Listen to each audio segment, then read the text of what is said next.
Hello again, everybody, and welcome to the Warrior Report here on HBC TV 25. I'm Justin Barrientos. Thank you for joining us. We are brought to you by Russell and Associates, and we're coming to you from the Latch Development Building at 111 Riverfront Street in downtown Winona. And we are joined this week by head coach Brian Bergstrom of the Warrior football team. And congratulations, 2-0 now. Now that you have all of it out of the way, you have the first game out of the way, you have the first home game out of the way. How does it feel at this point with the team looking at the season? It feels good to have, like you said, both out of the way. It's just a learning curve for not only the players, a home game and an away game, but us as a staff. It's our first year at Winona State, most of us, besides Coach Curtin. And so to go through an operation of, because it's not just the game, it's the Friday before and the Friday evening and the Saturday morning. That's very different when you're on the road versus at home. So I got more sense of peace in terms of how each home game and away game will go. So excited. Okay, let's talk about the game now. As we were talking about during the commentary, Mary jumps out to the 14-0 lead, and Dan Keller with us was saying, "Don't worry, there's plenty of football to be played." Is that kind of the mindset that you have on the sidelines too? To say, look, this isn't a very big lead. We've got 3 quarters left to play. No panic right now. Certainly.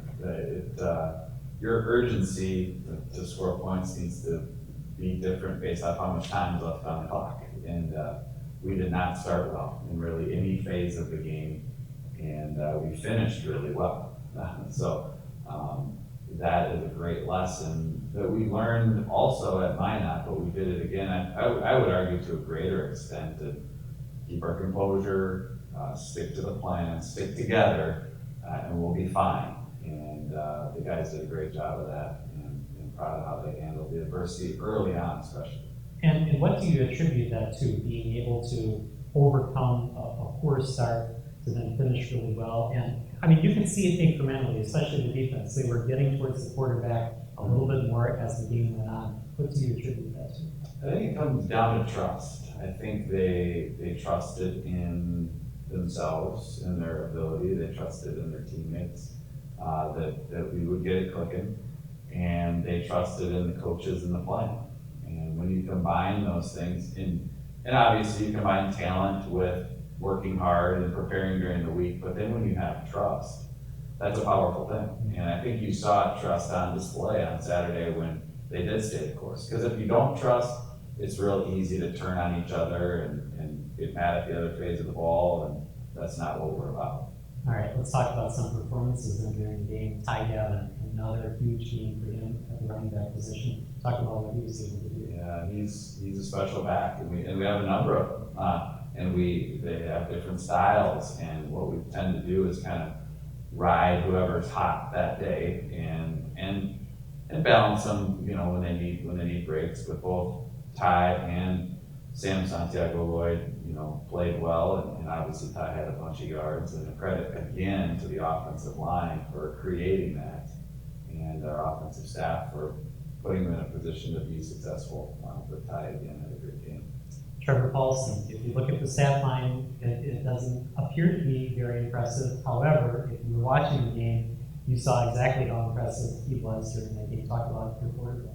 Yeah, I think certainly a strength of our offense during the game was running the football, and where we got to get better is throwing the football and third down efficiency, and that's where a lot of the stats for a quarterback are. And I think a couple things we saw from Trevor is he wasn't rattled, he kept his composure, he finished stronger than he started, and all of the intangibles you can't put on a stat line of in the huddle and sticking to the course, and the guys remaining calm around him, and the mistakes that we made in the past game are fixable, and he's able, and he will, and you saw that throughout the game. So. And one of the hallmarks of Winona State football over the years that has continued over to this year in the offense is distributing the ball to receivers, to a lot of different receivers. It makes it hard to cover because you only have one guy that you can key in on. Talk about that and about the depth that you have in the wide receiver corps. Well, I think depth anywhere is critical, and we need to be able to spread the ball out so they can't lock in on one. And that's from a personnel perspective, but also a scheme perspective. They can't know that we always throw to this a number receiver on the backside or this particular person. So the ability, I think you see that our quarterbacks trust in the wide receiver room, not just one guy, and that's challenging on defenses because you can't lock in. So we need to keep that going. All right, I want to talk about the defense because last week it was Clay Scheffner. I think he's 17 tackles was the final number there. Vernon Port leads the Warriors this week in tackles. Clay was in there as well. But you have this kind of next person up. Talk about your defense and about how everybody is contributing. Yeah, defense, you have a little less control over who is needed in a given play because the offense is dictating what they do. Mm-hmm. So Vernon led the team, and what that's a product of him being in the right position when the ball came to him and then making the play. And I think what you saw out of the defense was similar to what we talked about before. Their first two drives were not good. Our first two drives were not good. And then they put 9 successful drives in a row after that with the safety. The forced field goal on a short field is a win to the defense. They gotta force a field goal, and then they get down there like that and 7 punts, and that was the last 9 drives of the game.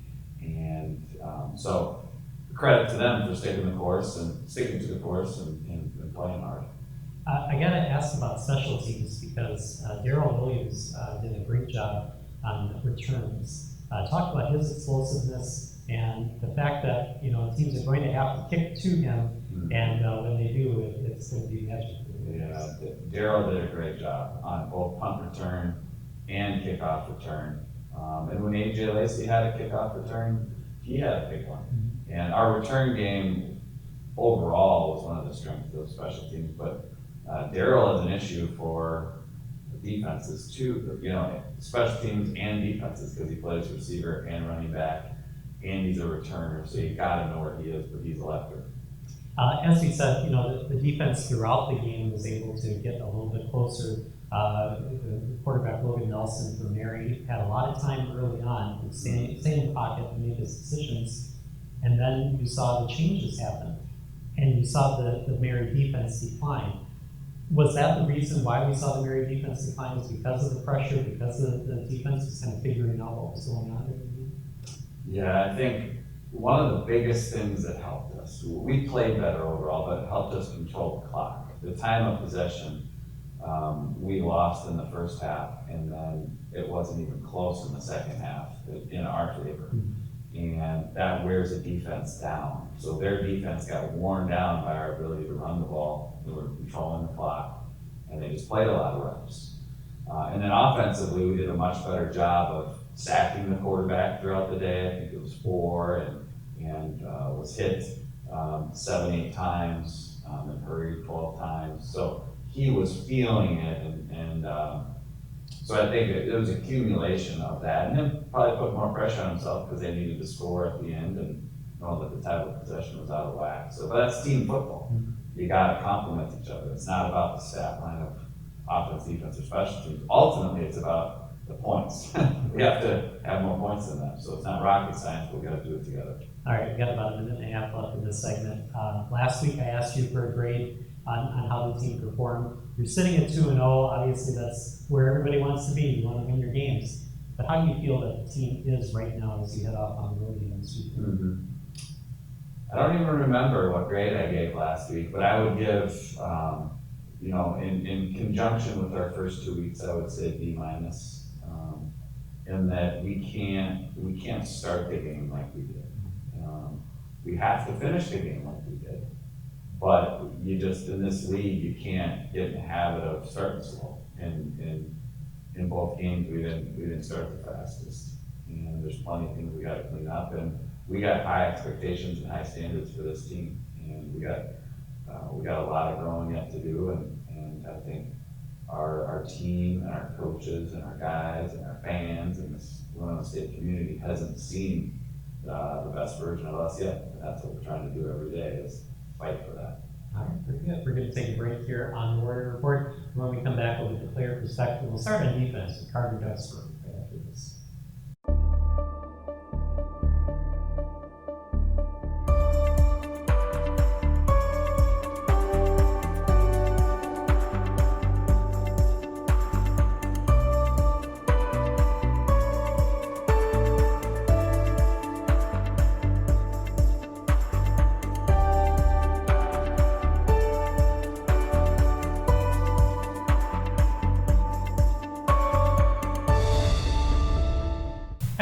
back to the Warrior Report here on HBC TV 25. We are brought to you by Russell and Associates, and we're coming to you from the Latch Development Building at 111 Riverfront Street in downtown Winona. I'm now to talk defense with Carter Duxbury, and thank you for joining us here today. Coming back for this season, I know that it was tough because you're coming off injuries, you're coming off layoffs and COVID years and that sort of thing. What was the main motivating factor for you to come back to One Warrior? Honestly, a big part of it was Coach Berge. Had a lot of talks with him, a lot of talks with my family. Wasn't quite sure what to do yet. Transitioning outside of football was difficult. But Coach Berge kind of just told me what his plans are, his strategy for coaching, and I really bought into what he had to say and what he was telling me. Really trusted what he was selling me, and really wanted to be a part of that for one last year. Last year, you had an amazing season, NSIC Defensive Player of the Year, and you were an All-American. What did those honors mean to you? It was very nice coming off that injury of 2019 and then the COVID year. Wasn't quite sure of how I was going to be able to perform, being so long away from the game. And all that hard work that paid off. My main goal last year was just to be healthy, be able to walk off the field on my own terms. And when everything else kind of fell in line, it just felt good. Just a big weight was lifted off my shoulders, knowing that everything that I did in preparation, trusting that I'd be back, coaches not giving up on me, it all came together and felt really nice. So how important was it to you to bring back Carter to One Warrior? Well, it was huge. It was that initial phases of the new era here at Winona State. It was all about people. And so that was hiring coaches, it was recruiting a high school class, and it was getting as many of our best players to keep playing. Because with COVID and years and people graduated, people had the opportunity to be done, but Carter was priority number one for me and our staff to not make him do anything, but show him how this could be an exciting thing and a rewarding thing. And we're in the midst of it now, and couldn't be more excited that he's a leader of our football team. Yeah, I don't want to always talk about rewards, but the first couple weeks that we do shows here, we have the team captains, and one of the questions I always like to ask is, what was it like when you found out that you were the team captain? It's something that you always wish for and want for. Coming in 2016, I never thought I would be a captain. It wasn't even in my dreams. I just wanted to get better every day, do my part to better the team. And to see the team value me or look at me as a leader in that way means a lot to me. I want people to know that I'm out there with them. I want them to trust in me, to believe in me, and it just feels good to have their support. All right, one of the things we were talking about the game this past week was that Mary was able to get a couple touchdowns in, but nobody panicked. Offense, defense, special teams. What was that like out on the field, out on the sidelines, to be able to say, we're still in this, there's a lot of football left to play. How did you and the defense handle it? When things go wrong, there's always going to be adversity in the game. It's how you respond. And from the coaches, the players, there was never a time that I felt panic. There was no panic on the team. We were kind of kicking ourselves in the foot there. We weren't just, all 11 guys weren't doing their jobs. When we look back, we were able to make some minor adjustments, fix those errors. It really showed on the field when they didn't get in the end zone ever again. So as long as we keep our composure, calm in the chaos, we usually do pretty well. So. And how, as a captain, do you help the younger players realize that there's no time to panic? You just can't look back. We always talk about flushing it. That's a big thing that I like to tell the younger guys or people that if you make a mistake, just you gotta worry about the next play. Whatever happened, happened. Gotta move on, we gotta execute the next play out. All right, and it seems like you've done everything that you want to do on a football field. But do you have any goals that you've set for this season? I want the team to win games. I just want to keep winning, keep going 1-0 every week. Don't have a conference ring, don't have any of that. So if we just keep building, keep getting better every week, just striving to go 1-0 every day, I think good things will happen. All right, very good. Well, thank you for joining us here today. It's good to have you back for another year, and good luck with the rest of the season. All right, we're going to take a break here on the Warrior Report, and when we come back, we'll talk offense with Sam Sonny on the road. That's right.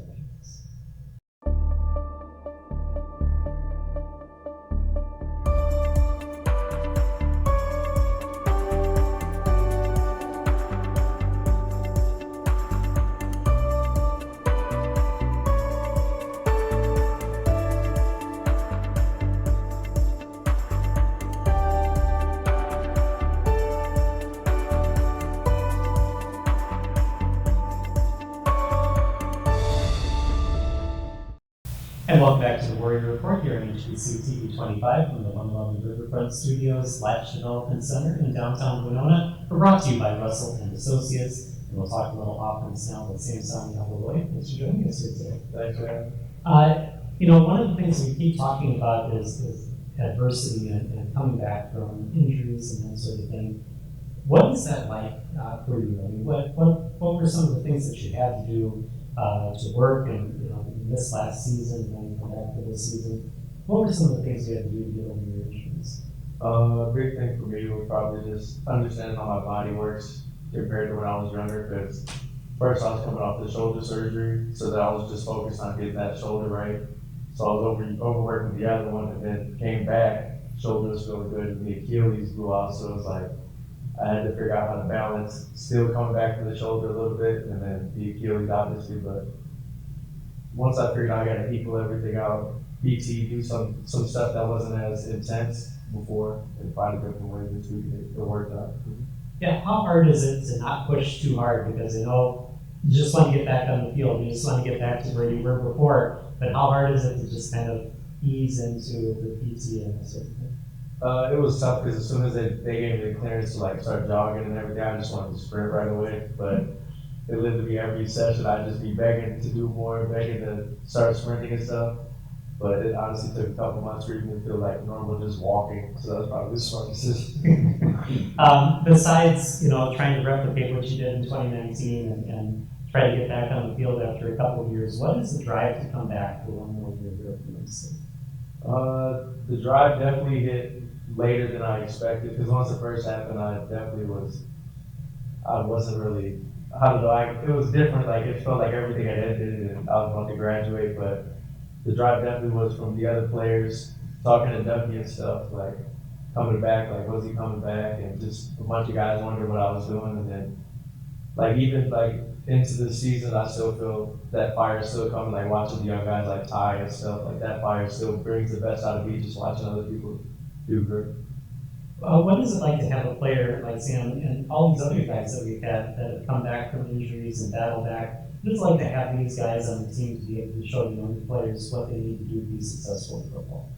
Well, it's priceless because I think they give them wisdom in football, but also academics and life, and because they've gone through it before. So I think it gives you a perspective of wisdom for the guys, which is invaluable. But it also brings a team closer together and a camaraderie and a trust, because a lot of these guys, like Sam, didn't have to come back. Nobody's making them come back, right? But they want to, and that shows their passion and their love for their teammates and Winona State and this football team. So it's very valuable. And kind of along those lines, I don't want to keep on this, but it's fascinating to figure out how somebody makes a decision. You put your life on hold basically to come back and play football. I'm sure you have goals and you have jobs out there that you want to get. How hard is it to do that, to kind of put your life on hold and play football? That was definitely a part of the decision. It was a big part, because I had literally, the season would have ended. I would have got my degree. Well, I didn't obtain my degree, but that December I would graduate and I would have been done. But it's a lot went to making that, talking to my family, to talking to everybody else. But yeah, put it on pause a little bit. And football means so much, and you can only play college football for so long, so take advantage of it. All right, and then you're named team captain this year. Tell us about that and what that was like to get that notification. Yeah, for me that was real huge, because I was away for that COVID year after the shoulder surgery, rehab and stuff, and then to come back and have the young guys and the whole team embrace me was huge. And I feel like I've been here forever, so it really was like the cherry on top. Now, we were talking about how this whole new coaching staff is on here, and One of the interviews that I read that was talking about you and Tyler Anderson coming back said that both of you guys are like coaches on the field, and that came from Isaac Kirby.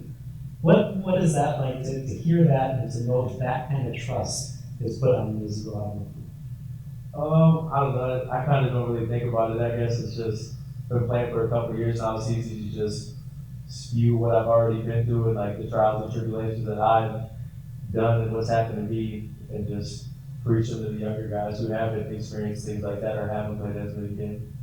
Talk about this week against Mary, because obviously Ty Gallen had a really big game, but you were in the game in a key situation where you had to score a touchdown to bring the Warriors back within a couple of points. What was that like to have that trust put in you, and then what was it like to eventually score? That whole game, it was literally like me and Ty feed off each other really well. Like come back to the sideline, just bouncing ideas off of each other. We motivate each other the way that we played. It was like Ty was just doing his thing, motivated, and then when he called upon, you got to do your job and be there for your teammates, just like they're up for you. All right, and then same kind of last question that I asked Carter. Do you have any goals that you have set this year? I mean, you've done so much in your Warrior career, and just to be back on the field, I think is a huge thing. But do you have any goals set?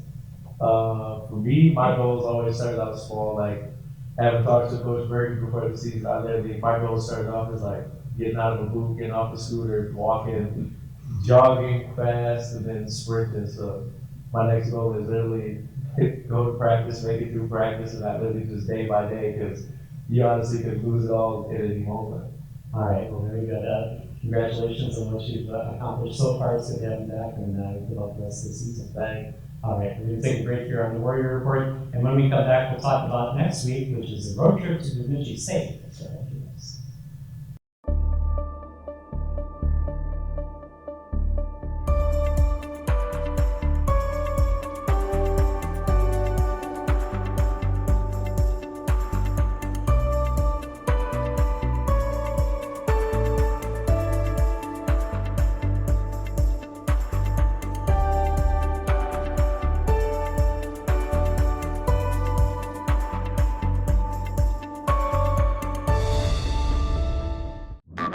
Food, shelter, fast internet. It's all we really need. Good thing HBC has the fast, reliable internet it takes to power all the Wi-Fi hungry gadgets in your home, all at once. With speeds like these, get smooth HD streaming video, gaming, music, and surfing, all with no waiting, no buffering, no kidding. You want it. You need it. Get it. Call or click hbci.com and upgrade your internet today. And welcome back to the Warrior Report here on HBC TV 25 from the 111 Riverfront Studios / Development Center in downtown Winona. We're brought to you by Russell and Associates. And continuing on with head coach Brian Bergstrom, I want to revisit the atmosphere at Maxwell Field. Now that you've been through it, and now that you know what it is, I know one of the things that the athletic department has always wanted to do with the Warrior Walk and with the pregame stuff that's going on is to make this one of the best environments in college football. And obviously, you've been in a number of different places. How does Maxwell rank? Well, it's so unique. I mean, just you start with the surroundings of Winona and the views. There's nothing like it. And we certainly don't have the newest stadium, but there is such a tradition and a mystique about everything that's gone on that field or that space. That always hasn't been the same field. And it's ours, and we would have it no other way. And I was impressed with, despite the weather looking like it was going to be rainy all day, and then it ended up not, with the environment and the crowd and the support of the students, community members, and certainly the families of our guys. And it was a special day. Yeah, talk about that, about the support and about, there are a lot of people that want to bring things to the game to make it impressive. I know we were at a practice on Friday when we were setting up for our high school game. There was a recap video from Winona State that she showed on the big screen. And then there's a hype video that plays before the game even starts. What is it like to have that kind of support from the league and from alumni and that sort of thing? Yeah, it's amazing. We have great help Kip Bondi is a student at Winona State that does great work and works on our video team and the hype videos, and Scott and Austin Hopfer, who are huge alums but huge supporters of Winona State, are in the industry, so they help with and produce the hype video before our guys go out. I mean, I think college football is an experience. That's why it's called game day experience, the tailgate before. And it all lends itself to fans and family and the players having a good experience, because part of it is the game, certainly, and that's what we focus on, but then many other people are focusing on other facets of the game and the experience that it can be. And the more people in the stadium, the better the environment, and sometimes those outside things draw energy to the event and get more people there. So they're very valuable. All right, well, let's talk about the next game that's coming up, and it's another big road trip to Bemidji. Tell us a little bit about what you know about Bemidji State and how you think the Warriors will do this one. Yeah, well, Bemidji State is a great team. I mean, they're in the playoffs last year, and they've played two really good teams in Mankato and Augie, and lost really close games. And it's their homecoming, and they will be motivated. They are a well-balanced team. They could easily be 2-0. They happen to be 0-2, but their offense is high-powered. Specifically, the quarterback and the receivers really stand out. They got a good stable of backs as well. And defensively, they're very aggressive, and they try to dictate some things to an offense. And they're well coached, and you can see that. I think you can really see teams that are well coached how they play on special teams, because of the importance that coaches put on special teams, and they're aggressive there too. So we'll have our work cut out for us, but we will every week, and our guys will be ready, and can't wait. I know it's not a huge topic outside of media, but we've talked about it on the show before. It's the size of the travel roster and some of the decisions that you have to make about who to take and who to leave behind. How have you found that so far? This will be week 2 for you with Winona State. How have you found that to be with the team that you have this year? Yeah, I think it's always an advantage. One of the advantages to being at home is there's no cap on the guys you can dress on the sideline. On the road, the first 2 road games we can bring 64 players, and then after that it's 58. And our roster is in between 100 and 110. So you're making decisions, and usually early in the week you're trying to make decisions on who's going, and then injuries play a role, and you got to have enough guys at each spot. But it's been pretty smooth as a staff. We have a good system of deciding how many guys we need at each position, and then for us, it's the guys that are playing the best go, the guys that are playing the best play. And it's not about what you did in the past, it's what are you doing right now, because we have to play our best players that are playing the best at the given time, and that creates competition. All right, about 30 seconds left. Injury-wise, how are you doing? Overall, we're, I'd say right in the middle. You wish you had less, but our guys have been doing a good job of taking care of themselves, and nutrition and hydration and strength and conditioning, getting themselves prepared, and Stacy in athletic training. So we're doing everything we can, but we got some guys dinged up, but next man up. All right, thank you for the time this week, and good luck against Bemidji. Thank you, Justin. All right, thank you for watching the Warrior Report here on HBC TV 25. See you next week.